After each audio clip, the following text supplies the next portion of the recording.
G'day and welcome to the Grow a Small Business Podcast. I'm your host, Troy Truen. Each week, we speak with an owner who has grown a business with 5 to 30 team members to something bigger. Diving into their numbers and unearthing the pain they've experienced, we explore what they did to overcome each barrier and what they would do differently from day one. Let's get into it. Welcome everyone. Today I'm interviewing Kris Ward from Win the Hour, Win the Day, based in Prince Edward Island in Canada. Thanks for your time today, Kris. Oh, I'm thrilled to be here. Thank you, Troy. Let's start with how we know each other. So we both use the Matchmaker pod matching service for guests and podcasts. And then we connected on LinkedIn. Yes, we did. Although I have to say, if I named that company Matchmaker, there could be some arguments in late night in some homes when they're like, you're on Matchmaker, right? So, I know, it's a bit of an odd name. So hats off to them. I would have given it a different name, but go ahead. Yeah, exactly. Tell our audience a bit about your business, what it does and how it makes money. Okay. So what I'm really crazy passionate about is that your business should support your life instead of consuming it, right? So what I do is I help entrepreneurs and that are usually what I would say have been in business at least 5 years. And what I tell you guys is, you know who you are. You're often like little drug addicts late at night trying to get one more hit, one more email done long after your family's gone to bed, or you're crawling out of your bed before they get up. So what we do is we help you get your ideas to execution so that you're not constantly trapped in the web of admin where most entrepreneurs spend all their time. Yep. No, totally. So we help you stop working so hard, really. Yeah. That's good because it's a common blight these days with business owners. I think with the hustle mentality that started in the early 2000s, Gary Vaynerchuk was a big proponent of that. And I just don't buy into it. No, not at all. Because that whole grinding it out, bloody knuckles thing, you're just totally being lied to, because really those are people glorifying an ill-planned trip, right? So it's just not, that wearing that badge of honor that you're grinding it out is not serving you in any capacity. No, absolutely not. Yeah. And you've also got a podcast, haven't you? I do. Win the Hour, Win the Day podcast. There we just discuss general business. It could be anything from sales to social media to anything. It's really just get to your next win now. It's just a really great opportunity to meet amazing people. But yeah, it's not focused on our niche product, which is helping you stop working so hard, really just growing your profits and crushing your demanding schedule. Yeah, great. Well, we'll link through to that in the show notes. What, 120 episodes live now? Pardon me? You've got 120 episodes live? I do. I feel like a big girl now. Yeah. Tell us how you started out. Started out with the business or the podcast? Sorry, the business. Yeah. Well, like so many entrepreneurs, when I first started my business, it's like almost 15 years ago, I started as a marketing strategist. In the first couple of years, I worked insane hours. And I realized 2 years in, when I had really essentially gone 2 years without sleep, that I was starting to lose a little bit of my charm. I wasn't the kind, gentle being that I thought I was. I was a little bit edgy because you just get that way when you're constantly sleep deprived. So I quickly realized that was not going to be a long-term game plan. It wasn't serving me. So moving the story ahead really quickly, I went really from working 16 hours a day down to 6. Now that did not happen overnight. It's a whole story in itself, but bear with me as we sort of fall forward, plow through this story. It wasn't but a couple of years after that my husband had actually been diagnosed with colon cancer, and I had been pulled away from the business for about 2 years. Now, when I returned after his passing, my existing clients had no idea of my absence. The local business community didn't know. It was just not the attention I needed. We were focused on a positive journey. It just wasn't something we brought to the forefront. So people started to come to me and very gently, under the capacity of the fragility of life, say, could you please help? Like, if you could do that, maybe you could help me get to my kids' soccer games. Maybe I could stop working 7 days a week, 24 hours a day, and, ignoring my family on Sundays. So I started to help them with that, having a business, creating a business that supported their life instead of consuming it. And then I just realized how many people look good online. They look good on paper. Their business is alive. They're making money, but there were still way too many hours compared to what you thought you would be at this point. So really, when you do the math, because you seem like a really numbers guy, yes. People I admire, respect.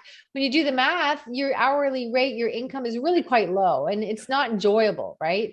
So what happened is, they started to really see big results. And I thought, well, how can I help more people? Because they're in such isolation and sort of hiding this problem that they have, thinking, well, once I get past this next thing, right? And so then I wrote the book, and it kind of snowballed from there. So we've got coaching clients, semi-private. Now we've got the new winner's circle. So that's how it all sort of unraveled. Yep. Right. And what year did you start, and how old were you? Oh, wow. There we go. We got it all, eh? Hold on one second. I started. You told me not to ask your weight. You said that was a question I couldn't ask. Yeah. I started in 2006. Mm-hmm. Yeah. And I was like, I don't know. I don't even know. I know what year it was. So I don't know, 31 or something like that. Yeah. Yeah, great. And do you have some key numbers you can share to illustrate the growth of the business over the 15, now 16 years? Yeah. So I have a team of 5 full-timers now and 2 part-timers. And, we make a very healthy 6-figure income. So that is phenomenal. And I myself believe in working school hours. So I'm about, short hours and whatever Friday off you want, and longer breaks in the summer, and planning your vacation. So I really buy into what I'm preaching here. So that's what, 8.5, including yourself? Yeah. So 5 full-time. Yeah. And 2 part-time. Yeah. So it's about 7 full-time equivalent, starting out on your own, just I'm imagining. That's great. Oh yeah. It was just me trying not to throw up from being tired for the first 2-3 years. Yeah. When was the moment you felt like you had succeeded? When, I don't know. You know what? I don't know if that ever comes. I guess I had a point of pride when I got my book out. That was a really big deal. Like, I think for me, it was when I got my first copy of the book, and I have my business books on a desk that I revere and think are really important. And it's just where my books were. So when I put my book on top of those, just because that's where my books went, all of a sudden I realized that's going to be in somebody else's house. Yep. This book could be rubbing shoulders with other books that I think are so important and vital to any part of your entrepreneurial journey. So I think the book is a big deal. Yeah, that would have been a special moment. Yeah. What does success look like to you? I think success is having a business that supports your life instead of consuming it. I think success is having your business. Business should be fun, because if not, we all had jobs we didn't like, and the overhead was a lot less, right? So to me, success, in my book, if you read the book, Win the Hour, Win the Day, it's really interesting you asked that question, Troy, because I divide the book into 2 components to everything that I talk about. It's, are you a successful person, or are you a struggler? And success, as you just mentioned, isn't about income. So I'll say, how do you bring on somebody on board? What do you believe in your team and all this stuff? And this is what a successful person views, and this is what a struggler views. So to me, success is really quality of life. Can you take care of yourself and your vitality and your family and enjoy your work, and not just be running your guts out trying to get to the next thing in your business? Number one thing you'd recommend to marketing a fast-growing business? You know what? I'm going to tie it into the things that we both do. I really think until you have a team, what I call your win team, your what is next team, so that you can get to what is next. And then we also talk a lot about our super toolkits that allow you to be in execution mode 60% of the time. Until you have an infrastructure in play that allows you to purposely focus on anything you're doing, you're just running around with your head cut off like a crazy person trying to keep up. And you think you're marketing, and you think you're doing this, and you're doing what I call myself as a recovering rushaholic. You're just rushing around doing a bunch of things poorly, right? So I really think in order to do anything effective, but especially market your business, you have to have things in play that support you. Yep. No, I love that saying, rushaholic. That's good. Yeah. Because I know, like, for so many people, no matter where you go in the world, any sort of corporate job of any capacity, what happens is you hire someone and then they sort of supervise you and lean over and check you're doing the work. And then you take that into your small business as an entrepreneur. And what you really have is a parentified system. You hire someone, you're monitoring them like a parent, a child, a teacher, and a student. And really, I believe, and what I teach my clients and what we do for sure, is your team should manage you and propel you forward. So sort of like it's kind of like having a little motor on the back of your rowboat instead of you just paddling by yourself. How did you fund your business? You know what? I was at a point, I didn't realize I was business minded, although I should have. I look back now as a child at 13, I was babysitting and I was very serious about it. I had rebooking packages. I wouldn't eat. I know I wouldn't eat chips when they left them for me because I didn't want it to impact their overhead. Like now they have to pay for me and they pay chips. So I could be like so hungry, I wouldn't eat their food. So I was really serious about this and I didn't understand what that was, but it was a business model really. Right. Yep. So I did all that. And then I went off and I went to school, college, and university for other things. And I always had stuff on the side until it kind of kept growing. And then one day I just had a job that for one reason or another, I didn't like the new management that came in. And my husband said, like, I was also at a crossroads where I was about to do either of those things poorly. Like the business had grown enough that's now impacting my job and I couldn't do either well because they were both taking up so much time. So he just said, you can always get another job. Just try this. Yeah. So I just quit a well-paying job and thought, let's go and go as fast as we can. So the funding was, just get clients, go fast and get some business right off the gate. Right. And of course, let me not make that sound like it was flawless and seamless. You do that and you're in debt for a couple of years, maxing out your credit cards and silly things like that. So I guess credit would what I was just keeping ahead of the credit the first 2 years. All right. If you were to start up today with plenty of funding, would you go into your industry? I think, that's a tricky question because I wouldn't be doing this if I didn't have the story I had because it found me. But I still am a marketing strategist at heart and we focus on market messaging. I think I would definitely still do that. Mm-hmm. And we still do that. You just don't hear us talk about it online because it would be marketplace confusion. But so many people, what happens is they spend a lot of money on websites or all these other things, but they're not clear on their messaging. So they just go around spending money. Although now as I talk out loud, that's really, that business comes to us, but it's hard to market to that because if people think their messaging is off, they'd fix it. So they really usually don't know. So, So now this has turned into business therapy, everyone. So listen in as I sort out my life. Can you outline the most stressful point in your small business growth journey so our audience can learn from it? I think, to be honest, when I came back after my husband passed away, I'm a very positive person by nature. And everyone told me I handled that as well as could be expected, but you are clearly in a fog. Yeah. And so I think what I said, and I also said to my team, I worked really hard because I didn't think it was fair to them that they had to work with somebody that was grieving. Right. And we were, he was my buddy. We did a lot of things together. It was just like I lost my best buddy. So I also worked really hard exercising and do whatever I had before I came into the office because I didn't think they should have to pay the price of somebody grieving. Right. Mm-hmm. So there was that.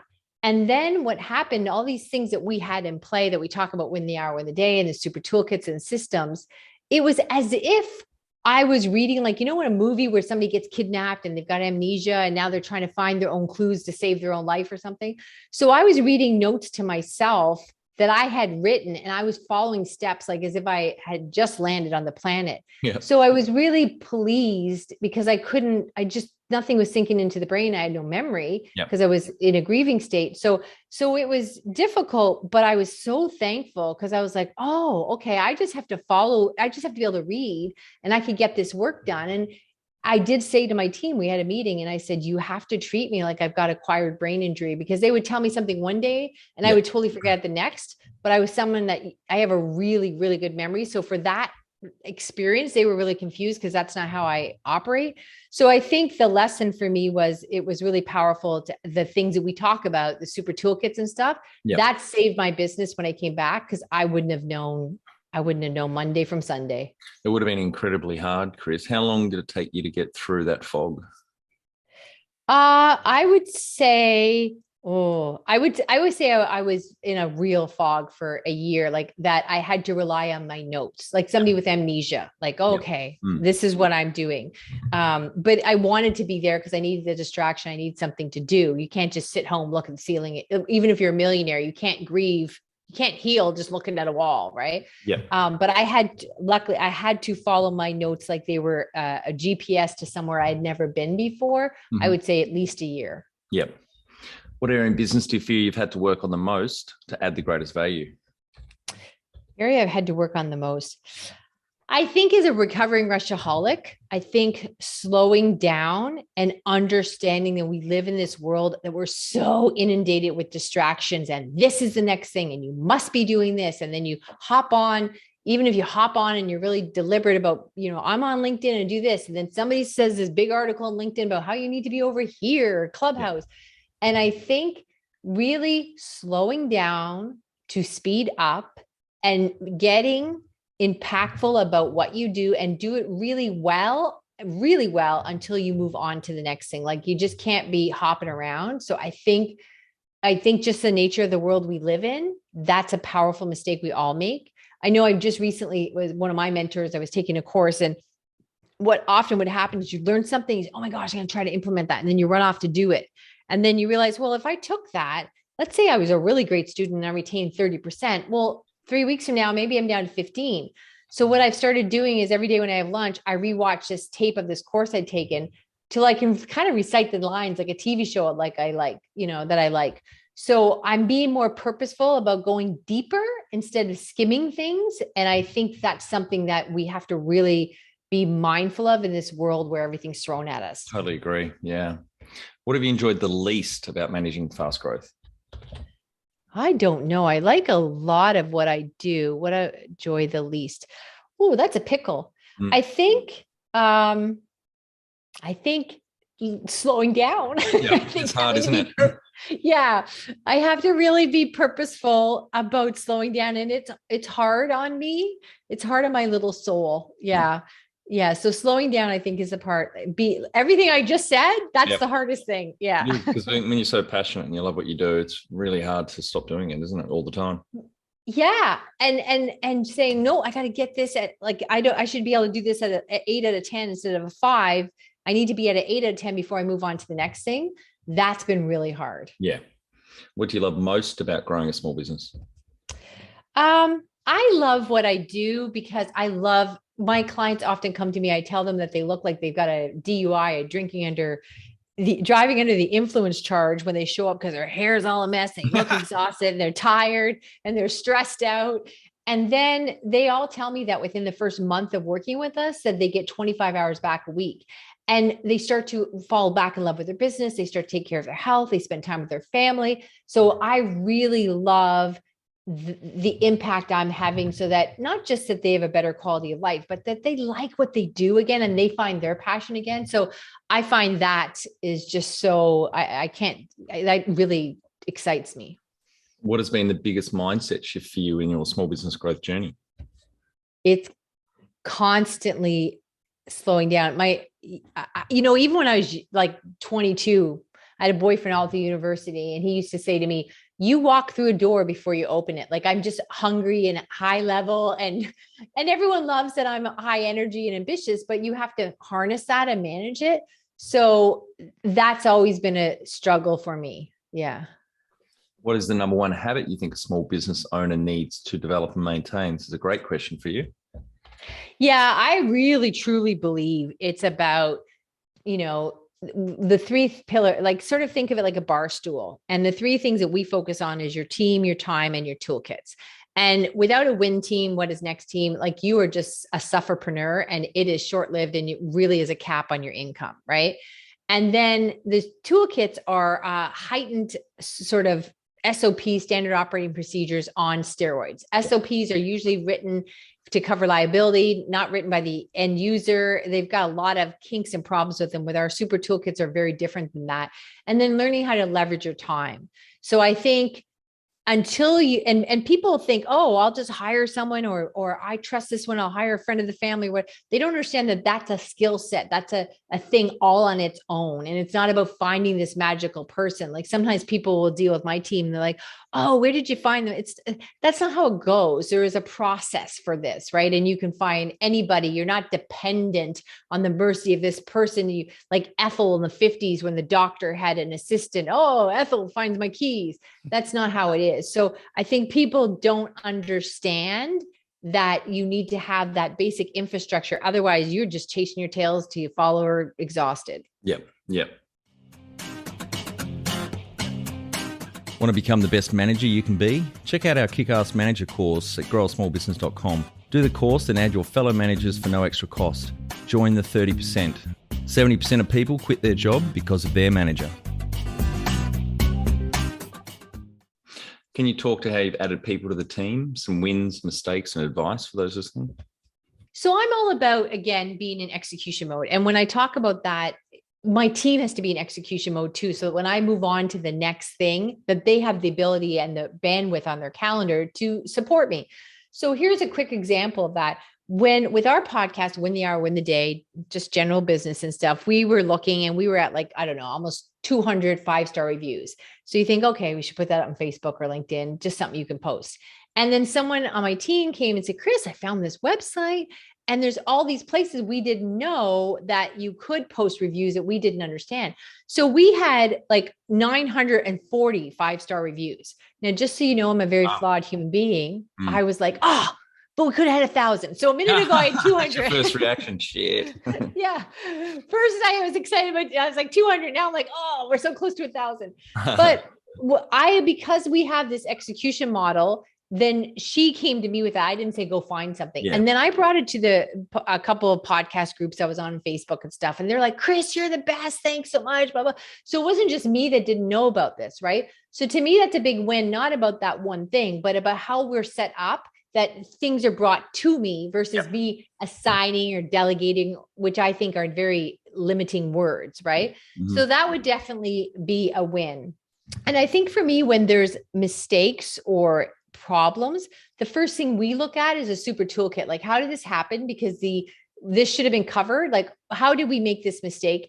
So we don't make it again. But I think what the team loves is then we look at the super toolkit. There must be a step here missing that didn't cover us. So they feel like there's no, all of a sudden, who do you blame? Because clearly it's the infrastructure, and let's look at that, fix it, we move on. So I think that's a big deal. Yeah. Did I answer it as a third one? It was more about when you've added people to the team, your experience of, hiring or getting the right people. Yeah. Any advice around that for the audience, what you got right or not so right? Yeah. So, there's two things. In the beginning, there's so many things I didn't get right because I was the bottleneck. So in the beginning, I would think, okay, great. And this was many years ago, like over 12 years ago, when I first have my first VA, and I would send out work and blah, blah, blah. And then she'd ask me questions 2 days later. I think, I don't even know what you're talking about. Like, I'm reading my own email and I'm like, I don't know what we're talking about here. Right. And you're just throwing things at them and hoping they solve it and leave me alone. Cause when you come back with a question, I'm like, I have done 4,000 things since then. I don't even know where my mind was. Right. Yeah. So that was a really painful journey, which was part of the growth and evolution of Super Toolkits, because I was just throwing work out, hoping something stuck. And then it just was coming back. It was hit or miss, more often miss than hit. Right. Is that because that didn't work? You weren't clear in your communication to them? Wasn't clear. Like, so many people, I would think, I do this all the time, because we didn't have an infrastructure. So you're going off, if there's 7 steps, the human brain will remember 4 and they will rotate. Yes. So then they'd come back and say something like, I went to do this, but I didn't have the password. Right. You didn't. That's my fault. Or, yeah, you can do that, but not on Tuesdays, because Tuesdays we do this differently. Like, there's always some exception. Right. Mm-hmm. So it was the consistency and clarity of the communication, right? That's where a mistake a lot of people make. So that's a big deal. But moving ahead, like right before Christmas, we had somebody on our team, and she's in the Philippines and she's now going to school in Canada. So she moved from the Philippines to go to college in Canada. This is right before Christmas. And then at the same time, I was asked all of a sudden last minute to do a 4-hour speaking gig because somebody had dropped out and they needed someone for this leadership thing. Now, why I tell you all this is we hired somebody new. So one person on my team is now moving across Canada. We're not sure what her schedule will look like. She's staying with us, but she's got a college schedule now. So that affects that. I had really like 2 days, because I could only move 2 days worth of stuff to get this very customized presentation for this organization that was going to pay me well. And we hired a new person. And what happened was with the super toolkits in play, Kazel trained Maura. I hired her and went through that process. But once she was onboarded, I didn't see her for 3 weeks until everything was done. And she was trained fully 80% capacity. So it's very doable if you have the right things in play. Yep. But I could do a 6-part Netflix series on how you could screw it up. I could talk forever on that. What are some things you recommend to building a sustainable and kick-ass culture to help with the growth? Yeah. I think the culture, I think what really, and it sounds like I'm nailing this home, it's about us, but I think what helps us with the culture is because you have the super toolkits, then you're leaning on those versus everybody protecting their butt and then who gets blamed when there's a mistake.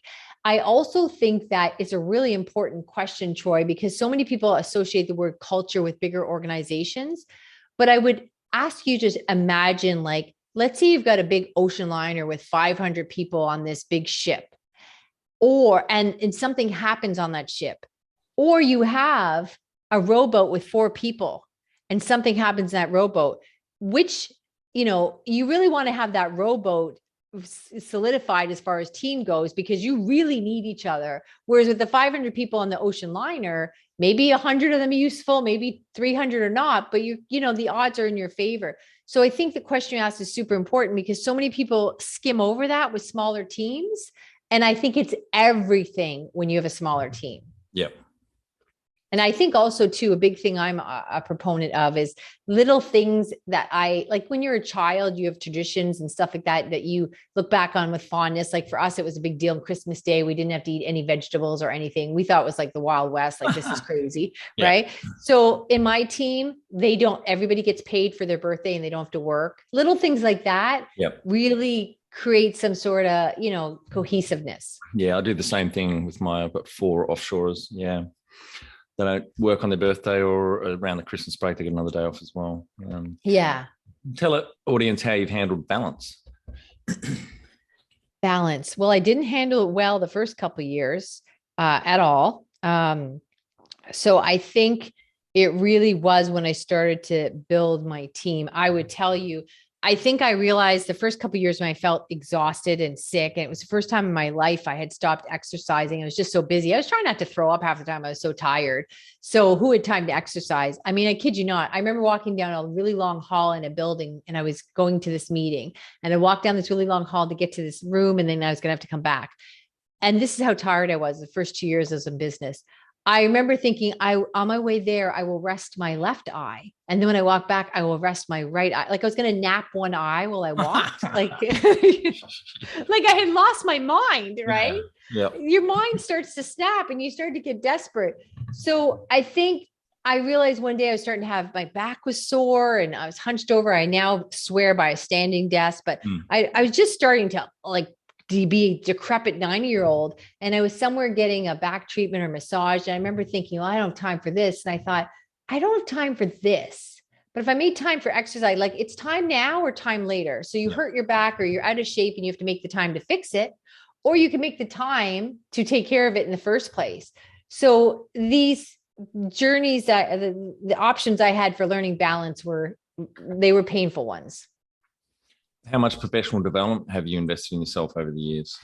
Oh, shitloads. Constantly. Yeah. Like I'm usually at least 2 things at a time, like constantly. One thing just shows you the light that you need to move on the next. I listen to podcasts, I read books, I take courses, I pay for mentoring. I just constant. Yeah. And can you talk to mentors and coaches you've had? Yeah, for sure. Let's see. So the one I've had the last couple of years, James Malinchak, he's the big money speaker and he's kind of like the guy behind all the guys. So he's known for helping really big celebrities, like let's say an NFL football player who hasn't played in 20 years. And he is known for keeping them relevant by doing speaking gigs and they're getting like 20 grand a gig and stuff like that. And to him, it's all about marketing and how we get caught up in this idea that when you do, speaking opportunities, it's good press or it's letting people know, brand awareness, all that stuff. And his big thing is, no, you get paid, of course, and you get paid well. So he's someone that's had a big impact on my life because he's really about how to market yourself effectively, and especially as a communicator, whether it's on a podcast or speaking gig, those type of things. So he's someone I've heavily invested in the last couple of years. But I mean, the list, it's just, the list goes on. I've had numerous mentors, and I've been blessed to have them all. But yes, you do. Anybody exceptional, what they do, right from Michael Jordan, Tiger Woods, anybody, they have mentors, they have trainers, they have coaches, and that's how you succeed. Do you have a board of directors or advisors? No, I do not. No, not with the size of my team. I don't. That would be an interesting conversation because I'm not. Yeah, that would be interesting. So no, I don't. All right, we're on to our final 5 questions. What do you think is the hardest thing in growing a small business? I think getting out of your own way. Yeah. Understanding that, you know what? Understanding that you are not the business, you're the visionary, you're not the technician. And what I call it, the 3Ds: damaging overhead, delayed income, and diminished opportunity. And when you try to do things yourself, then at 8:00 at night when you're not rested, I just have to learn how to do this new YouTube thing because YouTube's important now. You're damaging overhead because you could be bringing in business. Even if a package was $100, that means you're charging your company $100 because you didn't bring in that revenue. And then there's damage overhead, delayed income. What does it cost you if somebody would have been your client in January and they didn't find you to June, right?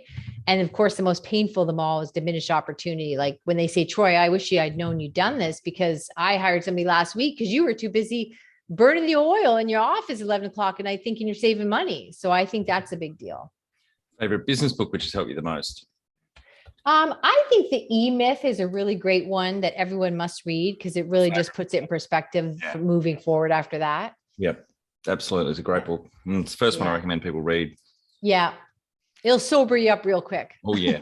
I read it 5 years into my 22 years in business now and wish I had obviously read it at the start, but 2020 vision in hindsight. Yeah. Any great podcasts or online learning tools you use for your own professional development? My own professional development. I don't know. You know what I find really interesting is not even for that. I would tell you, oh my gosh, where did he just go? Oh yeah. Under the Influence, I think is a fantastic podcast. It's done kind of like production value, like back in the 50s when they had radio shows. Yeah, and there'll be the most fascinating things about different stories in business. I think you would really like it. So it's called Under the Influence. It could be anything, like there could be a theme, and it could be anything like, like Lysol, the floor cleaner, was once used as like a soap. And yes, it was hard on the skin, but they thought that meant it worked well. Yeah. So there's crazy themes, or like they did a whole show on all the best companies in the world or the history of guarantees and how extreme some of them are. So it's really fascinating the depth and the research that they dive into. I think you'd quite like it. Yeah. I'm going to add that one to my list. Thank you. Yeah. One tool you'd recommend to help grow a small business? One tool. You know what? I think Loom is fantastic. Loom is a free thing. I'm all about it should be free or next to free. So Loom is a screen capture. And what I would tell people is so many times you write something out, especially to your team, and you might say, okay, this blue doesn't work. But if you did like show and tell, like kindergarten, screen capture and say, see this blue here? I see what you're doing there, but I think we should soften it. That's going to sound very different than when you type that out. Plus, it's going to be much quicker and you don't have shoulder pain typing and stuff. So I think Loom is something I use all day long, back and forth, and it just makes it just eases communication. Yeah, it's a great tool. We use it as well. Really, really good. Finally, my favorite question. What would you tell yourself on day one of starting out? Oh my gosh. Thank God I didn't know, because I wouldn't have started. I was like, I would have said lighten up. I realize even today, like, if I sent out, let's say I sent out a email broadcast, and there was a typo in it, I'd be like, okay, oh, well, what are you going to do? Right. Year 0 to 7, maybe if I sent that out, I'd be gutted. Like, oh my gosh, I don't look very professional. I made a typo. Who's going to trust me with their business? Like, I have to be more like, always trying to get it perfect. Like now you're like, oh, okay, well, we'll fix that. Next time somebody else should proof it twice before I send it out, whatever, but lighten up. It's just move forward. We all make mistakes, and the people that we appreciate and respect and follow, they make mistakes. So lighten up on yourself. Yep. Totally agree. I was very similar to that early on as well. Yeah. Had to let go, a bit of a perfectionist. Nobody died, No, right? And right. I thought for years perfectionist meant like I'm trying to get it perfect. I never thought I was perfect.